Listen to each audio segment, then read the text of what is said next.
Ah,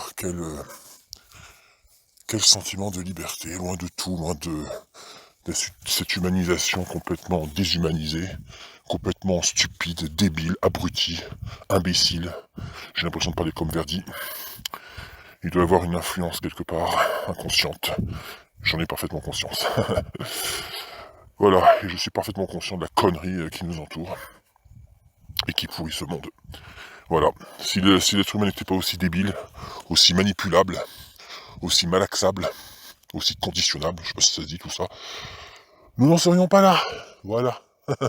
Heureusement qu'il reste les gens intelligents, les Verdi, les crève-cœurs, les Lanoirs, je sais pas moi, les gens de rock, Jasper Madère, etc. Arias Frédéric Chaumont. Bref, heureusement qu'ils sont là pour relever le niveau. Parce qu'il faut pas oublier que c'est pour ces abrutis, ces imbéciles de moutons là, que l'on se bat. Je dis on parce que je m'inclus dans le lot, parce que moi aussi je suis dans cette optique-là. Moi aussi je conserve évidemment et je caresse un lendemain meilleur, des lendemains meilleurs. C'est en tout cas l'objectif que nous nous sommes tous fixés, nous les vrais Français, comme dirait Verdi, hein, les Français qui veulent le bien-être. Les Français qui veulent en finir avec cette soumission qui n'est plus du tout tolérable, qui ne l'a jamais été d'ailleurs. Je ne supporte pas la domination, la soumission. Quand je pense que c'est un groupuscule de personnes qui dirigent tout ça, et au nom de quoi? Au nom d'une idéologie, de la propagande, au nom du conditionnement, au nom de la surveillance, du contrôle de nos esprits, jusqu'au contrôle de nos pensées, grâce à ou à cause plutôt, de technologies probablement et indiscutablement militaires. Voilà. Hein. Ça on n'en parle pas, mais bon, c'est comme la 5G, c'est un sujet tabou. Tout cela, c'est tabou, il faut pas en parler, parce que si on en parle, ah bah tout de suite on passe pour un complotiste, on nous colle cette étiquette. Mais il faut pas oublier que un Français sur deux aujourd'hui ne croit plus du tout, selon des sources fiables, évidemment, parce que j'ai appris ça de sources sûres, puisque ça venait de Verdi ou de Jean ou de Crève-Cœur, l'un des deux. Donc de toute façon, si c'est l'un des deux, c'est que c'est bon. J'ai pas besoin de les vérifier parce que je sais que eux, ce sont des gens intègres qui vont pêcher leurs sources et qu'elles sont forcément fiables. Hein. Donc je sais qu'un Français sur deux ne croit plus du tout aux médias, aux grands médias, quoi. À tout ce qu'on nous déverse, à toute cette déferlance de mensonges et de propagande qui pollue nos postes de télévision et voilà, quotidiennement. Hein, c'est une véritable pollution nationale, c'est une pollution même, dirais-je, mondiale. Voilà, qui s'est étendue sur tout le globe, sur tout le globe terrestre. Au Mexique, j'ai appris quoi? J'ai appris qu'au Mexique, ils empêchent même les gens de communiquer entre eux. Là, ça prend des proportions énormes, mais si ça continue comme ça, nous en France, on va suivre leur chemin, et ainsi de suite. Et puis les Mexicains suivront le chemin d'autres populations encore plus soumises, et ainsi de suite. Et ça aura un effet domino dévastateur, un effet domino des plus dramatiques, un effet domino qui atteindra le point malheureusement de non-retour. J'aime pas utiliser cette expression, mais pourtant, parce que c'est une expression profondément pessimiste, c'est une expression qui veut dire, ben voilà, on a atteint donc le point de non-retour, ça veut dire qu'on peut pas reculer. On est dedans, on est piégé, on est pris au piège, le piège s'est refermé derrière nous, il n'y a plus d'issue possible de sortie, donc on est enfermé dans cette prison invisible, mais malgré tout qui est omniprésente, et qui va emprisonner l'humanité dans cette soumission de l'oligarchie. Enfin, c'est cette soumission qui est commise, évidemment, parce que pour moi, c'est comme commettre un meurtre, c'est un crime contre l'humanité, c'est génocidaire. Donc, ça vient d'eux, ce sont eux les coupables, et nous sommes évidemment nous sommes mis en esclavagisme. Parce que l'oxymore, cité par Lanoir, dans la rue, hein, sa vidéo qui, je crois, a été... il me semble que sa vidéo a été immédiatement supprimé, immédiatement censuré. Je trouve ça vraiment affolant, hallucinant, mais je trouve plus le mot, quoi. Je suis atterré, je suis, dégoûté, je suis, dans tous mes états, ça ne s'entend pas comme ça, mais je bout de l'intérieur et le jour où ça va exploser, je sais pas ce que je vais faire, mais ça va faire mal. Alors évidemment, c'est pas une menace, mais quand je dis que ça va faire mal, je veux dire que là, tout va péter et tout va sortir et je vais hurler, quoi. Je sais pas, je vais faire entendre ma voix, je vais, diffuser des tas de vidéos, qui sont explicites, à un maximum de personnes qui elles-mêmes le diffuseront à un maximum de personnes et ainsi de suite. Il faut faire un effet domino de l'extrême. Il faut faire un effet de multiplication, un effet puissance 10, puissance 100, puissance 1000. Il faut qu'il y ait un impact, il faut que ce soit comme la météorite qui va anéantir sur la planète Terre ce groupuscule de psychopathes milliardaires comme il surnomme si bien, comme le surnomme si bien pour reprendre son expression, à monsieur Jean-Jacques Crèvecoeur. Voilà. Donc pour en revenir à l'oxymore cité par Lanoir, il disait donc, lors de son élocution, spontanée et externe, hein, avec ce connard qui la nuit le gênait avec son tambour à la con là, qui était masqué. Alors il n'y a pas besoin de masque parce il avait un déguisement carrément, hein, bon. Donc on pouvait pas du tout voir son visage, je sais pas qui c'était, bref un connard quoi. De toute façon, pas besoin de voir sa gueule, une gueule de con, de plus ou de moins, de toute manière, ça changera pas grand chose malheureusement. Il faudrait qu'il y en ait moins des gueules de connards, mais bon ça, des gueules de cons, c'est difficile de, de les faire chavirer de l'autre côté, c'est dans le bon sens, hein. J'ai répondu à un connard aussi, un connard, hein, qui m'avait écrit, suite à un appel que j'avais lancé, enfin c'était une sorte de, on va dire, de mise en garde, une sorte d'alerte vis-à-vis des jeunes. C'était un message de paix, comme je l'ai signé à la fin, je l'ai signalé, j'ai bien spécifié qu'il s'agissait là d'un message de paix et pas d'autre chose, voilà. Donc je demandais à ne pas être insulté, alors bref, le con en question s'est moqué de moi en me disant: «Ah oui, c'est ça, je vais brûler, l'hôpital, tu as raison, c'est super, je vais brûler l'hôpital. C'est vrai que, les maladies, tout ça, c'est de la manipulation». Un vrai con celui-là. Alors j'ai conclu, alors je lui ai répondu, j'ai su quoi lui répondre parce que j'ai le sens de la répartie en matière, écrite et peut-être aussi en matière orale maintenant à force, hein. Je commence à être rodé et à me forger, une certaine assurance que je n'avais peut-être pas hier, mais que j'ai aujourd'hui, et que j'aurai encore plus, que j'aurai acquis davantage demain. Bon, voilà. Et donc je lui ai répondu à cet homme-là, ou à cette nana, j'en sais rien, enfin cette personne complètement débile. Euh, à la fin du mois, j'ai conclu en disant que, enfin, je sais plus ce que j'ai dit exactement, mais j'ai parlé de sa désinvolture à ce génocide, en gros, face à cette misère mondiale, hein, qui se produit en ce moment. Et comment j'ai dit déjà, je me souvienne, comment j'ai dit? Je fais une petite pause pour que ça me revienne, pour pas qu'il y ait de temps mort. En gros, voilà, ça me revient. Enfin, c'était pas, c'est pas les bons, c'est pas le terme que j'employais, mais peu importe. J'ai pas de sa désinvolture. Et je dis que pour franchir le cap de l'éveil, j'ai utilisé, je sais que j'ai employé un autre mot, mais peu importe. On va dire l'éveil. T'as encore beaucoup de chemin, mon gars, et que là, avec ta désinvolture, tu n'en es qu'au balbutiement. J'ai conclu comme ça. Alors, c'est pas exactement ces termes-là que je l'ai dit, mais ça s'en rapproche. C'est du moins, c'est similaire, hein, voilà.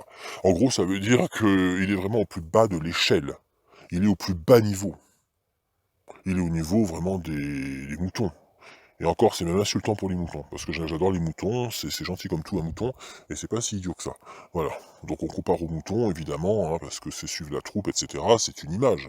C'est métaphorique, hein. Bon. Il n'empêche que, lui, c'est pour moi un cas irrécupérable, désespéré.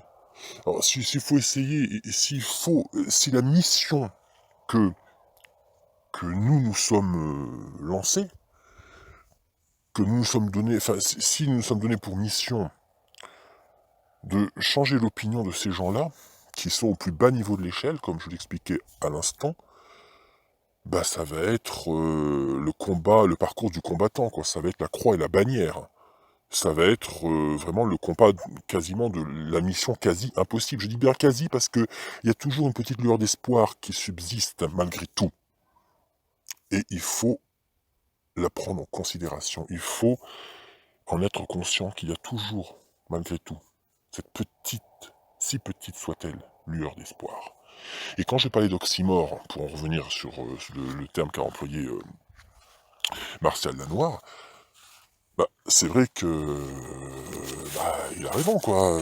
C'est-à-dire que nous les complotistes avec des guillemets gigantesques, voilà, euh, c'est nous qu'on est les méchants, hein, et c'est eux qui sont les gentils. Et c'est nous qu'on va faire du mal à tout le monde, hein, parce que aujourd'hui, tout le monde il est beau, tout le monde il est gentil, tout le monde il est con, tout le monde il vote Macron, excusez-moi, j'ai pas pu m'en empêcher. Mais on s'en fout de Macron à la limite, hein. On s'en fout dans ce genre de situation. Ce qui compte, c'est le devenir de l'humanité. Donc évidemment, Macron et les autres, c'est des pourris, ils font partie du nouvel ordre mondial, ils font partie du plan. En gros, hein, ils font partie de... Alors évidemment, quand je dis ça, ça y est, le plan, oulala, oh, il a dit le plan. Alors là, ça y est, c'est genre le paranoïaque, psychotique. À tendance, on va dire, à tendance, comment on dit déjà, ceux qui sont... Ah oui, voilà, à tendance maniaco-dépressive, peut-être, voilà. Bon, faut mieux que je me range dans une case, hein, évidemment. Voilà. Mais enfin bon, moi si je suis comme ça, au moins, je serais peut-être qualifié ainsi, mais jamais de stupide, jamais de con. Voilà. Parce que je préfère être qualifié à la limite de paranoïaque, de complotiste, plutôt que de mouton. Parce que, ou d'imbécile, ou d'abruti qui a rien compris à la vie. Parce que c'est toujours plus glorifiant, ce genre de terme, plutôt que l'opposé, quoi.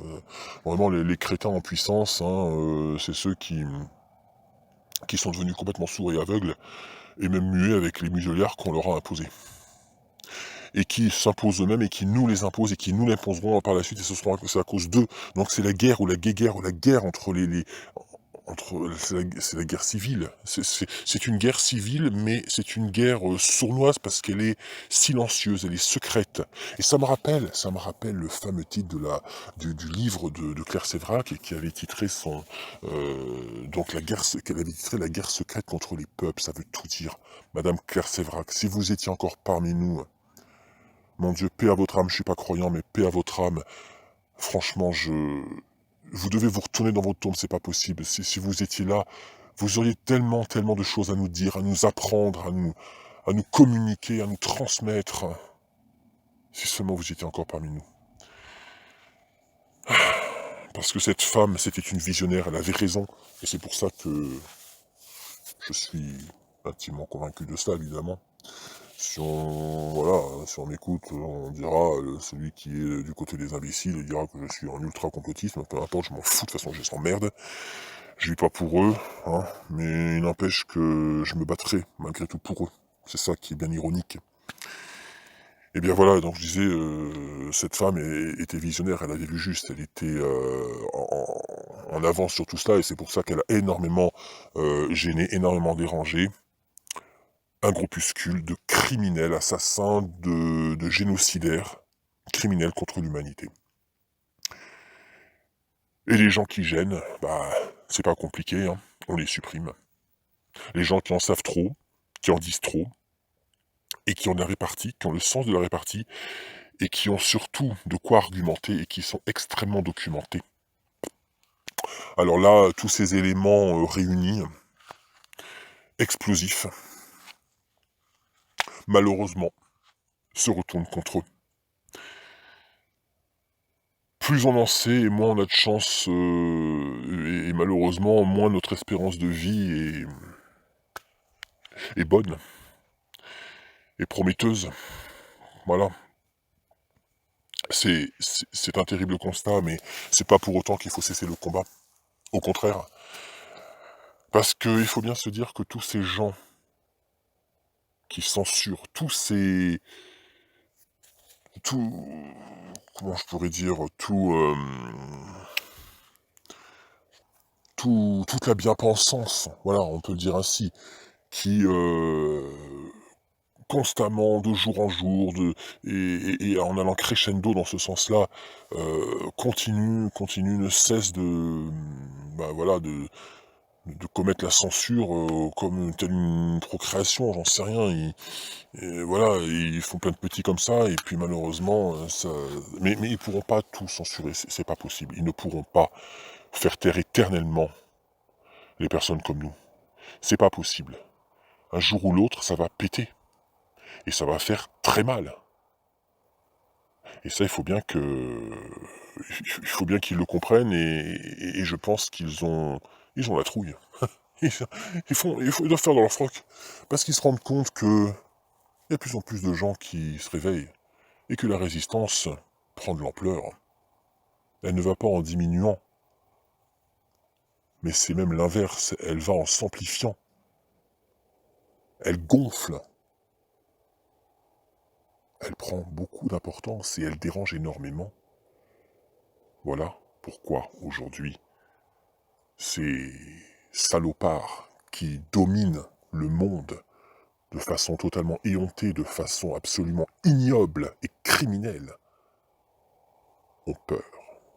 Oui, cette peur qu'ils veulent instaurer, ce climat anxiogène qu'ils veulent instaurer, est en train peu à peu de se retourner contre eux. Et c'est ça que je trouve bien ironique et formidable à la fois. Ils se rendront compte un jour ou l'autre qu'ils ne pourront pas aller jusqu'au bout de leur plan. C'est impossible. Nous ne nous laisserons pas faire et nous ne laisserons jamais faire un tel crime. Un crime aussi odieux que celui qui se profile contre toute l'humanité entière, contre 7 milliards d'individus, contre 7 milliards d'âmes. Alors imaginez un peu comment sera demain si nous en arrivons à un tel malheur. Merci de m'avoir écouté. Nous sommes le lendemain, et pour conclure en ce 12 août 2020, je dirais simplement que on appelle un chat, tout comme on appelle un con. Malheureusement, ce con en question restera con jusqu'à la fin de sa vie, jusqu'à la fin des temps. Tellement sa connerie est étendue, tellement sa connerie est grande, immense. Mais cela dit, tout espoir n'est pas vain, car il y a les vrais cons, et il y a les éveillés, à l'opposé, évidemment. Mais entre les deux, il y a les intermédiaires. Alors là, je ne vais pas ceux-là, je ne vais pas leur jeter la pierre, au contraire. Car je pense que il y a des gens, il y a une certaine, on va dire une certaine partie de la population, si petite soit-elle. Alors pour faire le parallèle entre eux et puis les autres, je pense qu'il y a un espoir avec eux. Ils s'interrogent, ils se posent des questions, ils se demandent mais qui a raison, qui a tort, où est-ce que je dois me diriger, qui dois-je écouter, que dois-je faire, que dois-je entreprendre, où dois-je me diriger, que dois-je faire? Je n'en peux plus de ne plus savoir, de ne pas savoir, de me poser 1 million de questions sans obtenir la moindre réponse. Ça devient frustrant à la longue, ça devient vraiment pénible, et ça me bouffe de l'intérieur, et je ne sais plus quoi faire, ni que dire, ni qu'écouter, ni que... qui a raison, qui a tort. En gros, c'est ça, voilà. Alors évidemment, les influencer dans notre sens à nous ne veut pas dire les endoctriner, comme dans une secte, évidemment. Parce que ceux qui croient ça, ce sont encore les cons, ce sont les débiles mentaux, ce sont ceux qui n'ont rien compris à la vie, au sens même de celle-ci. Voilà. Et pour les convaincre, ces gens-là, il faut simplement leur parler et les informer et leur dire où aller, justement, répondre à leurs questions, répondre à leurs attentes, comme je disais justement à l'instant. Il faut savoir leur dire qui écouter, qu'écouter, et savoir aller vers la bonne voie, savoir emprunter la bonne voie, qui est pour moi la voie de la raison. Ça résonne comme la vérité avec un grand V tout simplement. C'est ça que ces gens doivent vraiment assimiler et intégrer, pleinement intégrer dans leur cerveau. Il faut leur faire comprendre gentiment, avec des mots simples. Il ne faut pas chercher la complication, ça sert à rien. Parce que si on cherche la complication, si on cherche les grands mots, si on cherche à impressionner, ça va foirer inévitablement. Il faut parler avec son cœur, avec ses convictions personnelles, voilà, il faut simplement dire les choses telles qu'elles sont, mais telles qu'on ne les montrera jamais dans les grands médias. C'est ça qu'il faut qu'ils comprennent. C'est ça qu'il faut Et je m'adresse à vous à ce moment-là, vous les intermédiaires entre guillemets. C'est ça qu'il faut que vous compreniez, une bonne fois pour toutes. Sachez pêcher l'information, la vraie information, la réinformation. Digne de ce nom.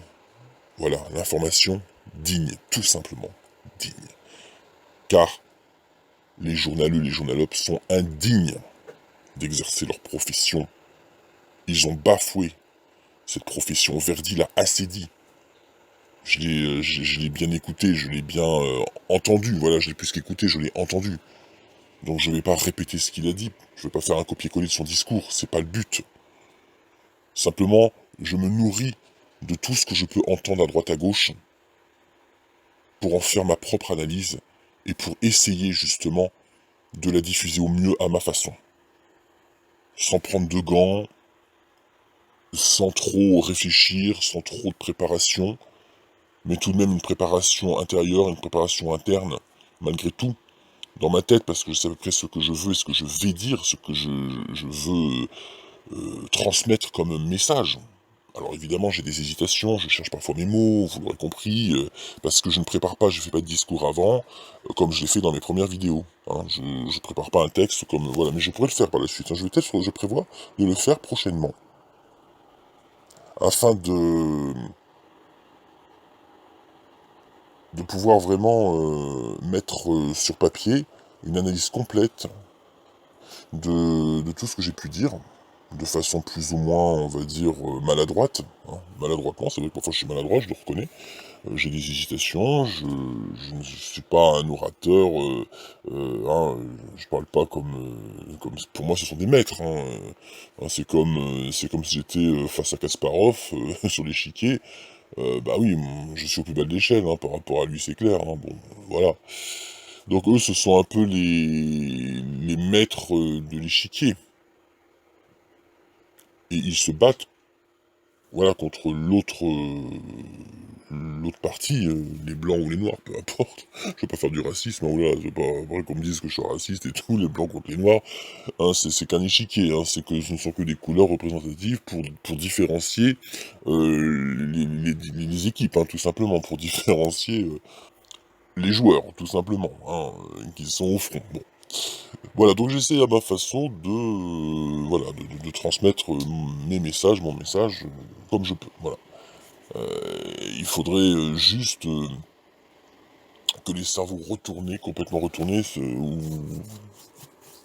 détournés, enfin je sais pas comment dire, qui sont complètement à l'envers, il faudrait les remettre droit, tout simplement. Parce que si le monde tourne à l'envers, c'est parce que les cerveaux aussi tournent à l'envers. Donc ça va de pair, forcément. Ça s'associe, ça s'accorde, ça se marie parfaitement dans cette osmose du malheur, de l'horreur. On peut le dire ainsi, je pense.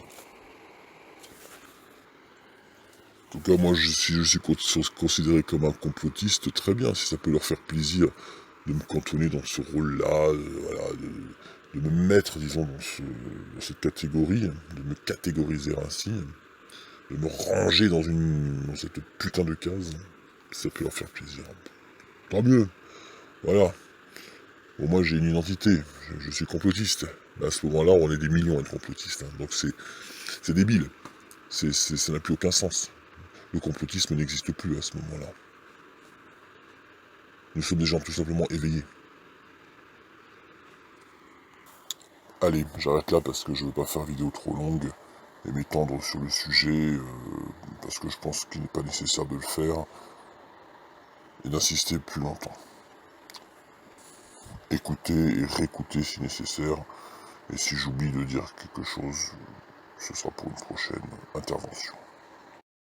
Restez optimiste, c'est tout ce que je vous demande, et mettez-vous bien en tête une chose, c'est que si nous continuons ainsi, si nous ne lâchons pas prise, et si vous en prenez conscience, je parle de vous, vous les intermédiaires, ah bah moi aussi je me permets de vous ranger dans une case, hein, désolé, hein, si moi je suis complotiste, si moi si on me traite entre guillemets de complotiste, eh ben moi je me permets de dire que vous êtes des intermédiaires, voilà, bon, ou alors vous êtes des indécis, tout simplement. Voilà, vous savez plus où vous dirigez, vous savez pas où vous dirigez, vous êtes dans l'interrogation permanente. Et ça peut se comprendre, et je le comprends, et le respecte. Mais l'union fait la force, je le répète. Et grâce à cela, si nous unissons nos forces, dites-vous bien qu'ils n'arriveront pas, ils, les malfaisants, les malveillants de ce monde, ne parviendront pas au terme de leur plan machiavélique. Merci à tous.